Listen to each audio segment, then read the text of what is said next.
पैसा वसूल is brought to you by Videocon.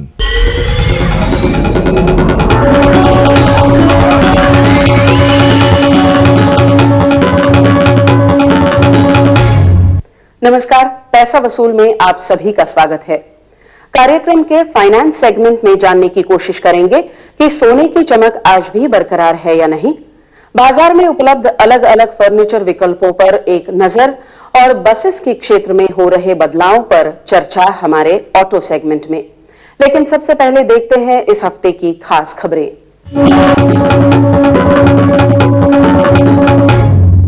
SR group BPL communications के 64% शेयरों का अधिग्रहण करेगा। ये भारत में अब तक का सबसे बड़ा टेलीकॉम सौदा होगा। अमेरिका भारत को बिना अप्रसार संधि पर हस्ताक्षर किए परमाणु ताकत मानने को तैयार। टीसीएस 10,000 करोड़ से ज्यादा बिक्री करने वाली पहली भारतीय आईटी कंपनी बनी।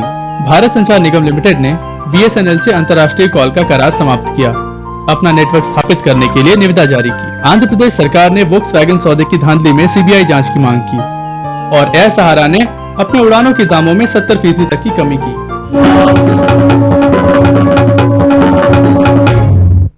बरसों से भारत में पूंजी को सुरक्षित रखने का सबसे ज्यादा लोकप्रिय और भरोसेमंद तरीका सोना या उससे बने आभूषणों में निवेश को ही माना जाता था और इसकी कीमतों में निरंतर वृद्धि के चलते ये धारणा और भी प्रबल होती गई। वहीं दूसरी ओर आज बाजार में कई नए साधन उपलब्ध है जो कि सोने में निवेश के अच्छे विकल्प बनकर उभरे हैं। ऐसे में क्या इसकी लोकप्रियता में कमी हुई है? हमने बात की भारतीय उपमहाद्वीप में वर्ल्ड गोल्ड काउंसिल के मैनेजिंग डायरेक्टर संजीव अग्रवाल से। पेश है इस साक्षात्कार के कुछ मुख्य अंश।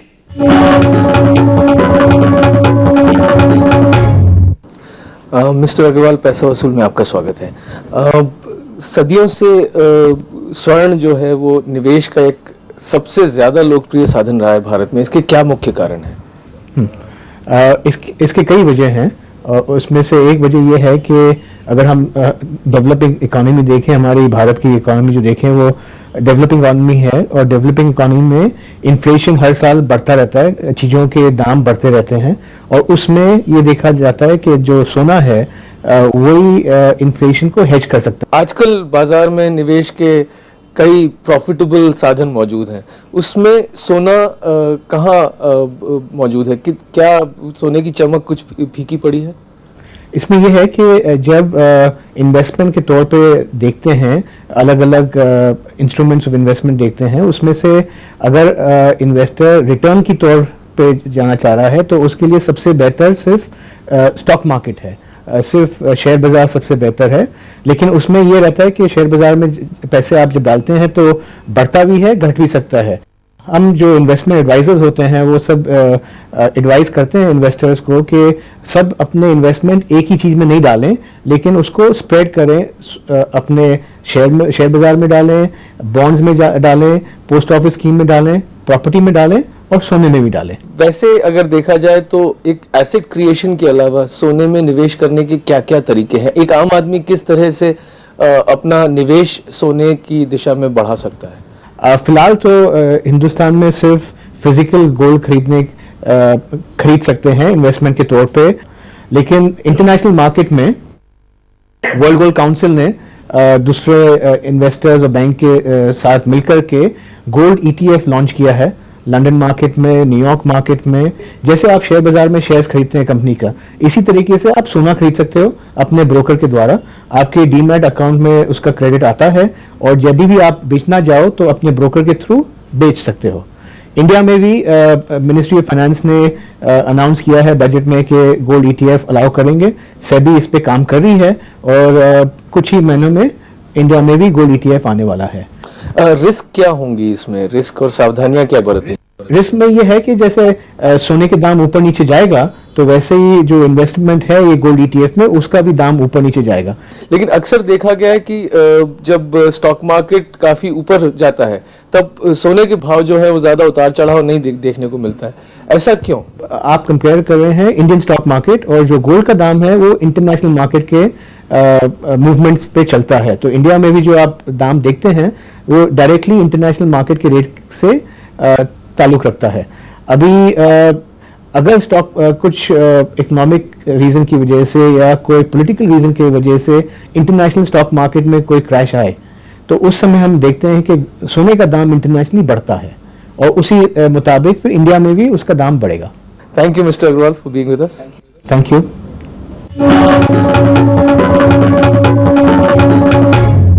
हमारे संवाददाता कपिल देव सिंह ने इस विषय पर जानकारों से मुलाकात की और ये रिपोर्ट तैयार की।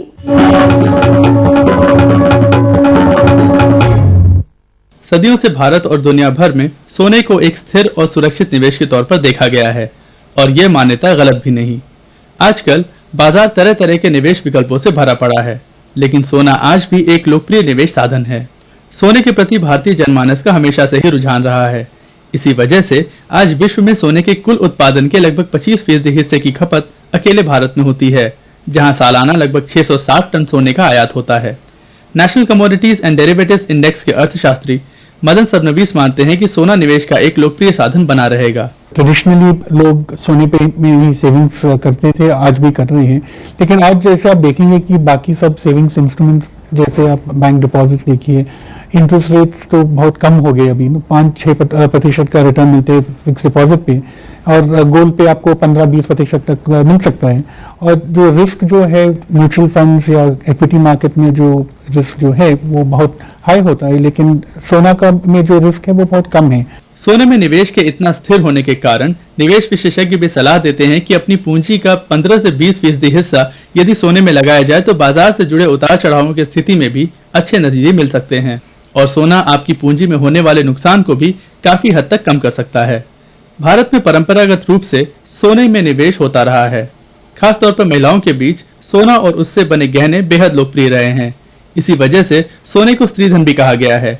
इससे उन्हें न सिर्फ एक सुरक्षित निवेश मिलता है बल्कि साथ ही साथ आर्थिक रूप से आजादी भी मिलती है। श्रीमती ज्योति शर्मा ने भी सोने की कई खूबियों को देखते हुए उसे निवेश के लिए चुना।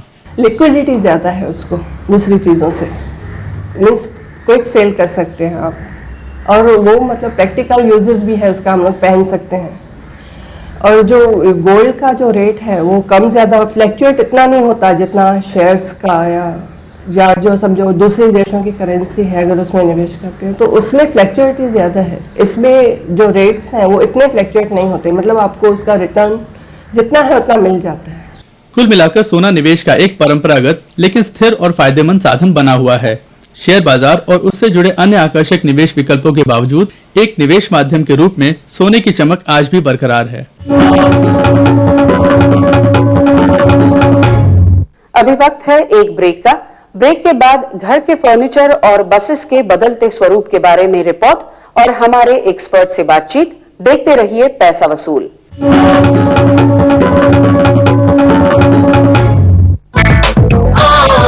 वीडियोकॉन जंप फ्री होम्स, ना जर्म्स ना धूल, हर सांस एकदम कूल, फ्रेश बिल्कुल ताजा, जर्म्स का यारो बच गया बाजा।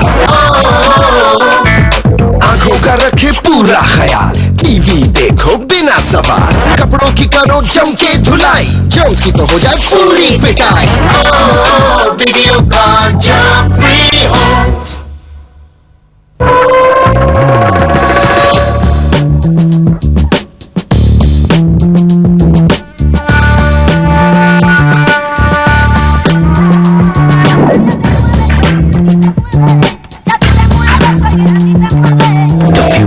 is excellent from Videocon। पहले तो कोई पास बैठने को भी राजी नहीं। ठीक है दादाजी, क्रिकेट। ठीक है। पेश है बड़ा वीडियोकॉन टीवी SVMC टेक्नोलॉजी के साथ, यानी बड़ा टीवी बड़ा मजा। अब तो चिंटू की पूरी नालायक पलटन नीता की नटखट सहेलियां, यहाँ से कोई हिलने को ही तैयार नहीं। जब देखो हाउसफुल। ठीक है, वीडियोकॉन टीवी बड़ा है तो बेहतर है।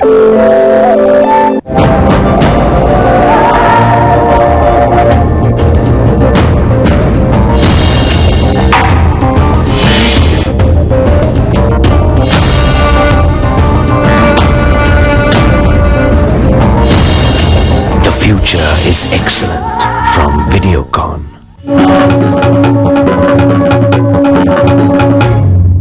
Welcome back to Paisa Vasool. घर का फर्नीचर खरीदना एक बहुत कठिन काम बन जाता है। बाजार में तरह तरह के विकल्प मौजूद है। किसी कारपेंटर या बढ़ई से बनवाया जाए, अनऑर्गेनाइज सेक्टर पर विश्वास करे या फिर ब्रांडेड या डिजाइनर फर्नीचर खरीदें। प्रॉपर्टी एक्सपर्ट राजू काने मानते हैं कि ये बहुत जरूरी है कि आप सही निर्णय लें। हमारी संवाददाता शेफाली पाठक ने बाजार का परीक्षण किया और बाजार में उपलब्ध विकल्पों की तुलना की। तो इससे पहले कि हम राजू से और जानकारी ले, पेश है ये विशेष रिपोर्ट।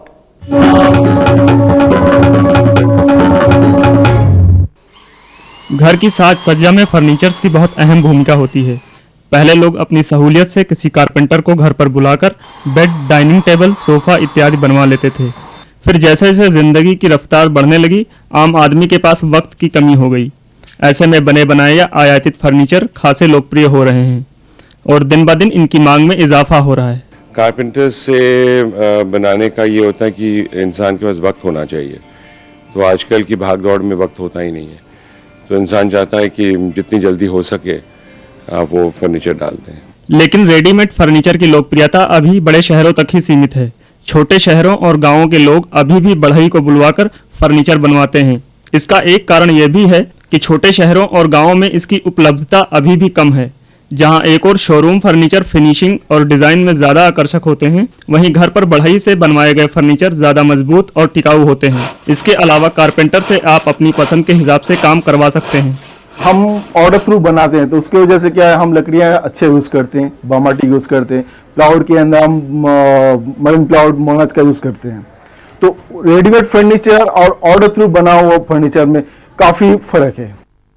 यदि हम बनवाए हुए फर्नीचर और बने बनाए या आयातित सामानों के दामों की तुलना करें तो उसमें भी काफ़ी फ़र्क होता है। अगर फर्नीचर एक छोटा अपार्टमेंट ले, 2 बेडरूम अपार्टमेंट में ले, अभी नॉर्मली तो डिफरेंट लेवल के फर्नीचर आते हैं। जनरली अगर जाइए फर्नीचर 2.5 लाख 3 लाख के अंदर 2 बेडरूम सेट, पूरा एकदम कंफर्टेबल, वैल्यू फॉर मनी और ड्यूरेबल, जो आदमी चाहिए एटलीस्ट 10 साल 5, 10, 15 साल चलना चाहिए।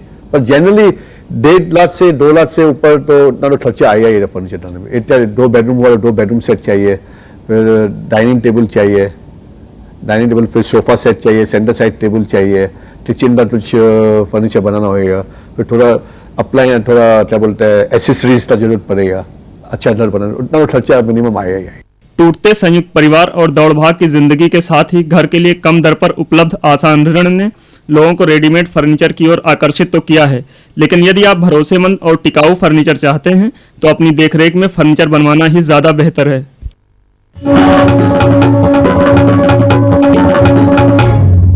आज हमारे साथ स्टूडियो में है राजू कानी। राजू, स्टूडियो में आपका स्वागत है।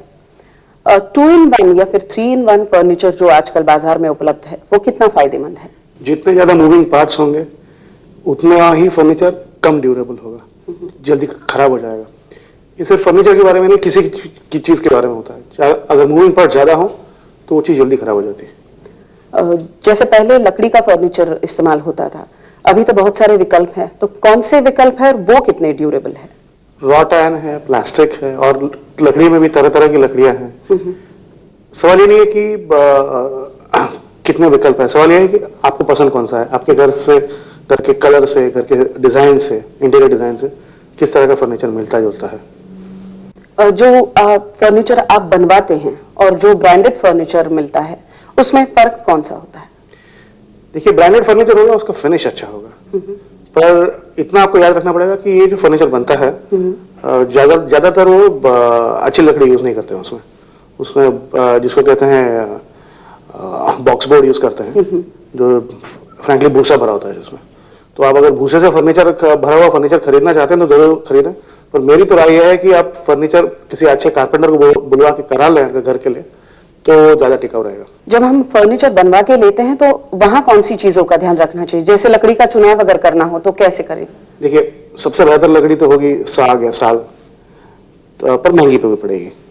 अगर आपको इतना खर्चा करना नहीं है तो प्लाईवुड ले सकते हैं, पर उसमें अगर आप मरीन प्लाईवुड लें या प्लाईवुड ऐसा हो जिस पे ट्रीटमेंट की हुई हो तो वो ज़्यादा टिकाऊ रहेगा, थोड़ा महंगा भी पड़ेगा। तो आपको ये देखना है कि आपका बजट कितना है और उसमें कौन सी बेस्ट लकड़ी आ सकती है। एक और चीज़ कर सकते हैं जहाँ पे मैंने देखा काफ़ी बार ऐसा होता है और पैसे बचते भी हैं लकड़ी लेते समय। रेलवे के जो स्लीपर्स होते हैं वो कई बार रेलवे पुराने स्लीपर्स रेलवे भेज देती हैं। बिल्कुल। तो अगर आपको कहीं से ये स्लीपर्स मिल जाए सेकंड हैंड मार्केट में, तो क्योंकि वो लकड़ी बहुत ही अच्छी रहती है, वो teak wood the best teak wood, तो अगर आपको वो मिल जाए तो अगर उसका इस्तेमाल करें आप फर्नीचर बनाना, तो आपका फर्नीचर बहुत ही ज़्यादा टिकेगा। फर्नीचर हम बनवा सकते हैं या फिर ब्रांडेड फर्नीचर ले सकते हैं? उसके अलावा अनऑर्गेनाइज सेक्टर से भी फर्नीचर आता है। काफ़ी छोटी छोटी दुकानें हैं जो आपका खुद फर्नीचर बनाते हैं और बेचते हैं। पर ये बात आपको देखनी है कि आपको जब बना बनाया फर्नीचर होता है, भले ही डिजाइनर फर्नीचर जिसको कहते हैं, बड़े बड़े ब्रांड्स होते हैं या ये छोटे छोटे दुकानों में होता है, आपको ये पता करना बहुत मुश्किल हो जाता है कि इसमें लकड़ी कौन सी यूज की है। और फर्नीचर तभी टिकाऊ होगा जब लकड़ी उसकी अच्छी होगी। हर 2-3 साल में मुझे घर में नया लुक देना है, नया चेंज करना है, इसलिए वही फर्नीचर 10 साल तक 15 साल तक नहीं देखना चाहती हूँ, तो फिर आप उसको भले ही डिजाइनर फर्नीचर ले या ऐसा रेडीमेड फर्नीचर ले, 3-4 साल चलेगा और उसमें बदल दीजिए। तो ये अपने अपने चॉइस के ऊपर है। Thank you Raju. जैसा कि राजू ने कहा कि अगर आपको ड्यूरेबल फर्नीचर चाहिए तो कारपेंटर से उसे बनवाने में ही समझदारी है। पैसा वसूल में आगे है भारत में बसों के क्षेत्र में तकनीकी सुधारों पर ऑटो एक्सपर्ट भूषण से बातचीत। देखते रहिए पैसा वसूल।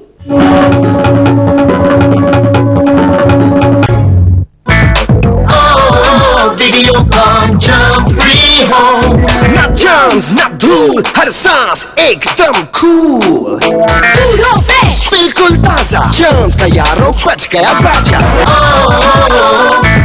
आंखों का रखे पूरा ख्याल, टीवी देखो बिना सवाल, कपड़ों की करो जम के धुलाई, germs की तो हो जाए पूरी पिटाई। Videocon jump free homes।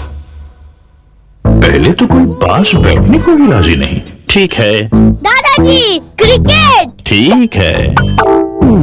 पेश है बड़ा वीडियोकॉन टीवी SVMC टेक्नोलॉजी के साथ, यानी बड़ा टीवी बड़ा मजा। अब तो चिंटू की पूरी नालायक पलटन नीता की नटखट सहेलियां, यहाँ से कोई हिलने को ही तैयार नहीं। जब देखो हाउसफुल। ठीक है। वीडियोकॉन टीवी बड़ा है तो बेहतर है।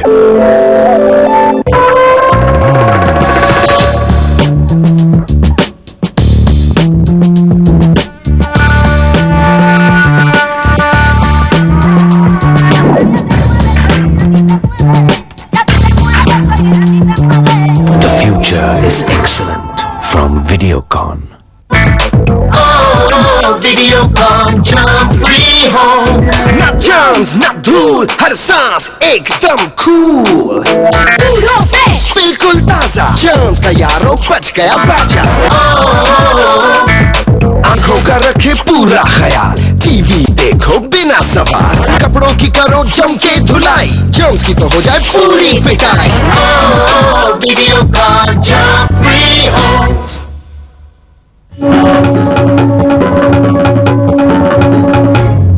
मैं हूं वर्षा मालवदे और आप देख रहे हैं पैसा वसूल। कुछ 4 बरस पहले वॉल्वो की बसेस का भारतीय बाजार में आगमन हुआ।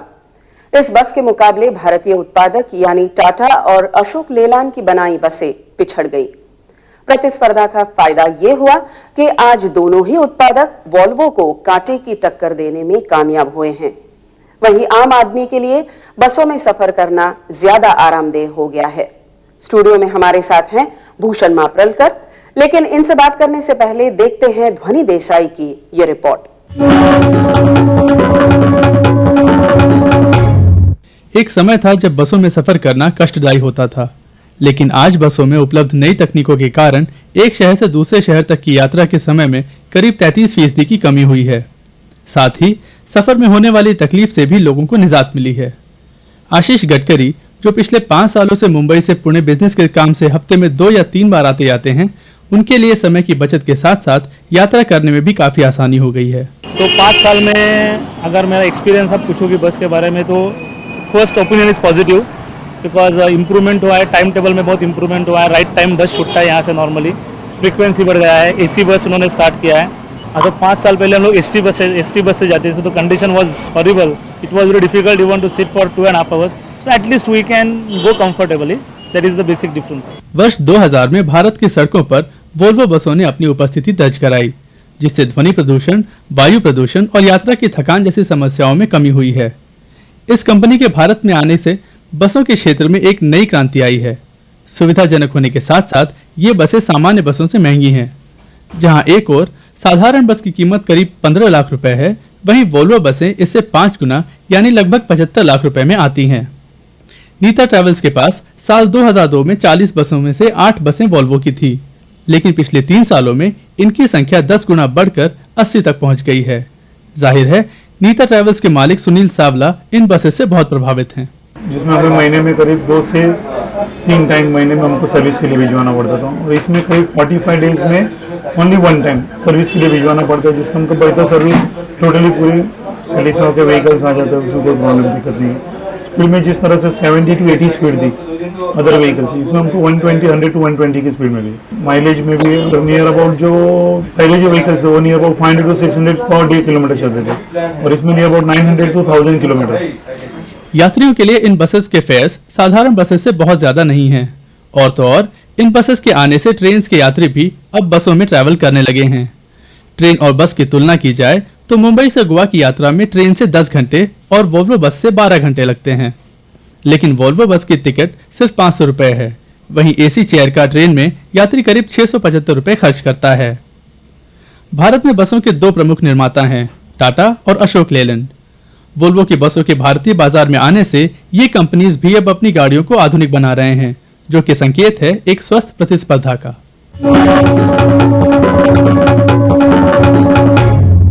जैसा कि आप जानते हैं, स्टूडियो में हमारे साथ है भूषण। भूषण, स्टूडियो में आपका स्वागत है। पिछले कुछ सालों में बसों में सफर करना हमारे पैसेंजर्स के लिए आरामदेह हो गया है, इसके क्या कारण है?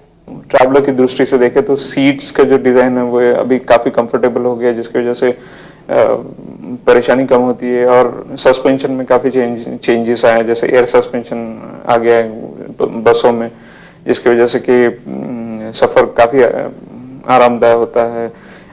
दूसरी बात तो आपने महसूस किया होगा कि पुराने बसेस में एसी का अलग से इंजन लगा हुआ रहता था साइड में, जो कि काफी आवाज और परेशानी खड़ी करता था। वो अभी जो बस जिस पे चलती है वो इंजन इतने पावरफुल हो गए, जैसे 250 bhp का वॉल्वो का इंजन आप कंसिडर करते हो तो एसी उसी पे चलता है, अलग से इंजन बिठाने की जरूरत नहीं होती, जिसकी वजह से वाइब्रेशंस, नॉइज में काफी सुधार आता है।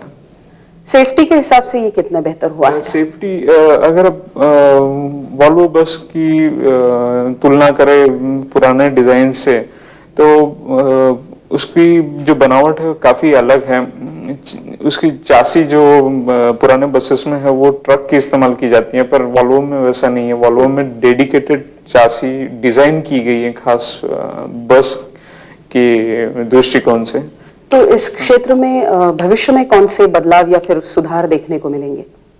जैसे रोड इंफ्रास्ट्रक्चर में सुधार होता है, वैसे नई कंपनियां यहाँ पे उभर रही हैं इंडिया में। जैसे जर्मन कंपनी मर्सिडीज है, उनकी जो जेट्रा करके जो बस डिवीजन है उसके आगमन होने की संभावना है 1-2 साल में।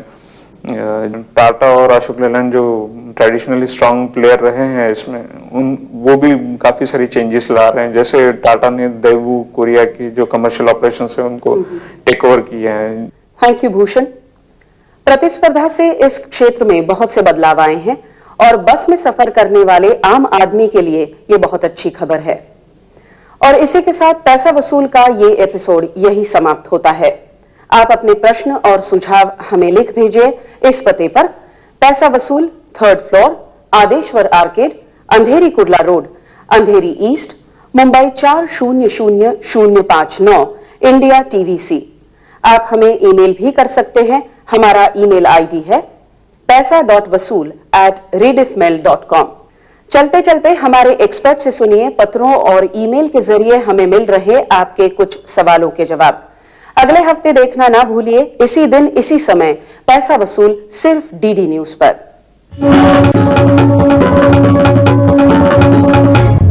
दिल्ली से राजीव शर्मा जानना चाहते हैं कि पुरानी गाड़ी खरीदते समय किस तरह के लीगल पेपर्स जरूरी होते हैं। गाड़ी का जो चासी नंबर है, इंजन नंबर है, उसको आप खुद पेपर्स में लिखे हुए नंबर से टैली करने की कोशिश करिए, और फिर ज़रूरी ये है कि वो जो पेपर्स हैं गाड़ी की, आरसी बुक, रजिस्ट्रेशन बुक है, उसको आप जाके क्रॉस चेक कराएं आरटीओ में। प्रवीण कुमार पूना से जानना चाहते हैं कि घर के अंदर यदि स्ट्रक्चरल चेंजेस करने हो तो क्या लीगल फॉर्मेलिटीज होती हैं? प्रवीण जी, अगर आप छोटे मोटे स्ट्रक्चरल चेंजेस कर रहे हैं तो आपको सोसाइटी की परमिशन लेनी पड़ेगी, पर आप कुछ बड़े स्ट्रक्चरल चेंजेस कर रहे हैं तो आपको म्युनिसिपल कॉर्पोरेशन की भी परमिशन लेनी पड़ेगी। और जहाँ तक मेरा मानना है, अगर आप ये स्ट्रक्चरल चेंजेस कर रहे हैं और उसमें लॉफ्ट टैंक वगैरह भी लगा रहे हैं तो वो ना करें, क्योंकि उससे बिल्डिंग की स्ट्रक्चरल स्टेबिलिटी पे असर पड़ जाता है। वाराणसी से वैभव सिंह जानना चाहते हैं कि उनकी इमारत की मजबूती का पता कैसे लगाया जा सकता है? देखिए, वैसे तो मानना होता है कि बिल्डिंग अगर अच्छी बनाई हो तो 50 से 75 साल तक रहनी चाहिए, पर अक्सर देखा गया है कि 30-35 साल के बाद बिल्डिंग खराब हो जाती है। तो आप ऐसा करें, आप स्ट्रक्चरल इंजीनियर के पास जाएं और उससे प्रॉपर रिपोर्ट मंगा लें, तो भी आपको पता चलेगा कि बिल्डिंग की है और अगर उसको रिपेयर करना है तो या उसको डेमोलिश करके नहीं बांधनी पड़ेगी।